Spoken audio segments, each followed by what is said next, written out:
This just cracks me up. I don't know why, but it does. I'm looking for a soundbite to use here. Well, it's CNN. Let me see if I can find it here. Grab soundbite number 13. Soundbite 13 is Lindsey Graham, Senator, South Carolina. Greetings. Welcome back. You are tuned to America's real anchorman and the doctor of democracy and America's truth detector. All combined to one harmless, lovable little fuzzball here at 800-282-2882 if you want to be on the program. And I actually saw this morning. I was in the middle of doing show prep, and they had an interview with Lindsey Graham. And whoever conducted the interview at CNN, I don't know, so after this meeting that blew up the S-hole meeting and the sandbagging of Durban, do you think Trump's a racist? And Lindsey Graham said, no, he's not a racist. He doesn't make a single decision based on skin color or anything else. And CNN has had 3 different panel discussions on that comment since he made it. And they are running graphics all at the bottom of the screen. Senator Graham, Trump is not a racist. So here's the bite. This was Dana Bash was doing the interview. And she said, do you think the president is a racist? Absolutely not. Let me tell you what. You could be dark as charcoal and lily white. It doesn't matter as long as you're nice to him. You could be the Pope and criticize him. It doesn't matter. He'll go after the Pope. He's a street fighter. It's not the color of your skin that matters. It's not the content of your character. It's whether or not you show him respect and like him. And if he feels like you're off script, you don't like him, he punches back. And as President of the United States, the only advice I can give you is that the street fight's over. When he punches back at you, you lose. It's over. He's President of the United States. Now, Senator Graham has been attempting to cultivate a friendship with President Trump for many, many moons. You know, President Trump comes down here on various weekends and over the holidays.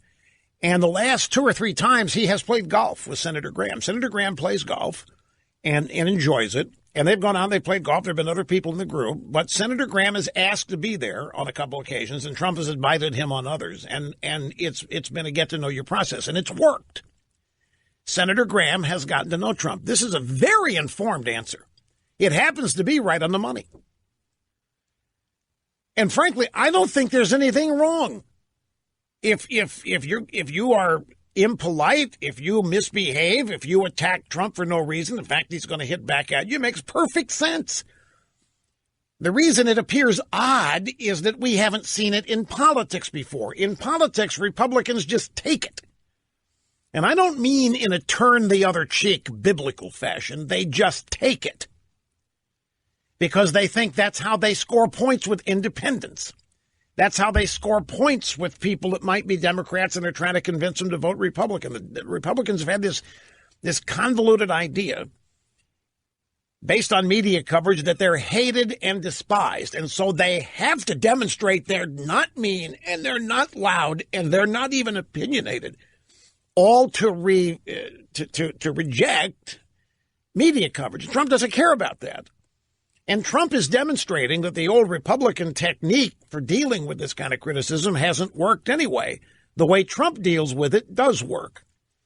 Now, it even backfires, though, on Senator Graham. This meeting, what has now been called the S-hole meeting, Senator Graham, in addition to cultivating his relationship with President Trump, desperately wants comprehensive immigration reform. It is probably the top of his list, and that if he could pull it off, it would be his life's dream achievement. And in that, he is on the same page as Senator McCain. Now, I'm not going to go so far as to say that Lindsey Graham has been insincere in his cultivation of Donald Trump, but I do believe that he has been cultivating Trump so as to have a better chance at persuading Trump on comprehensive immigration reform, which is amnesty, and not just for the dreamers and the DACA kids, but for everybody. And he might have been successful in certain ways, but not partnering with Durbin and not the way they did it. If you're Trump, let's look at this from Trump's perspective, which, by the way, nobody better qualified in the media than I am. to look at this from Trump's perspective.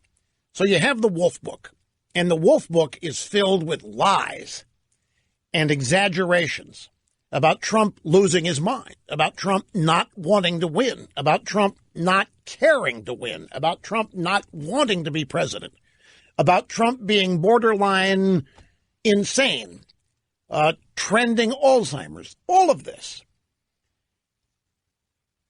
And I don't care what you hear about, well, that kind of stuff, it goes with politics, you let it roll off your back, no big, not that kind of thing. So they decided that they had to present a different picture, because this book was written by a guy who was mistakenly granted limitless access to the West Wing. And there are 2 or 3 names that have popped up responsible for it, and among them is Steve Bannon. Some are saying Kellyanne Conway vouched for Wolf. Others are saying Roger Ailes vouched for Wolf before he died. I can't believe anybody vouched for Wolf. I can't. It boggles my mind. Half of Trump's staffing boggles my mind, but that's another story. The Wolf Book was written because Wolf had the access. And we now know that Wolf lied. He lied to Trump. He lied to everybody. He lied to Bannon. Yeah, I'm the guy that can write the favorable profile. I'm the guy that can refute all this trash being written about you in the drive-by media. And Wolf gets in there and writes this absolute travesty of half-truths, made-up things, outright lies, and all of it negative. So the decision was made to refute it. Ergo, the 55-minute televised immigration meeting with Republican and Democrat leaders from both the House and the Senate. And it was in that meeting that Dickie Durbin is seated on Trump's right, Steny Hoyer on Trump's left, Dianne Feinstein across the table. And Trump is chatting amiably with everybody. He's not demanding anything. He's rejecting certain things that they put forth. But Dianne Feinstein, you know, when the Democrats figured out the media wasn't going to get kicked out, I think Dickie Durbin and Hoyer realized about halfway through they were being used as props. And it made them mad. Because it's got to be insulting and offensive as hell to be outsmarted by this guy that they think is a reprobate. They think this guy's a boob. They think this guy's stupid. They think that he's dumb. They think he's uninformed. They think he doesn't read. They think he doesn't care about anything. And the fact that he had outmaneuvered them and outsmarted them on nationwide TV blew them up. And I think they figured it. I'm watching, and I think I figured it out halfway through it. You could see Dickie Durbin's face change, and Hoyer too. And Trump's just being cooperative as he can be, and he's belying every assertion in the Wolf Book. He's human. He's real. He's accompanying. He's accepting, and he's accommodating, and he's cooperative, and he's polite, and he is encouraging, and all of these things. He's engaged. He knows what he's talking about. It was a totally different picture than the Wolf Book had put out. And Dianne Feinstein proposes a deal. Well, let's do a clean DACA bill right now, Mr. President, and then we'll come back and do comprehensive a short time after. And Trump said, hey, that sounds good. I can do that. And then Kevin McCarthy said, Mr. President, you don't want to do that. That clean DACA bill means there's no security in it, no border protection or wall or any of that. Trump didn't care. That's not why. I told you from the minute that meeting ended, it wasn't about immigration. So Di-Fi proposes her bill. And Trump says, hey, okay, I can look at that. And then Trump further said, I'll sign whatever you bring me. I'll take the heat. I'm totally capable. I like the heat. I'll take the heat. We can't do this without you people in this room.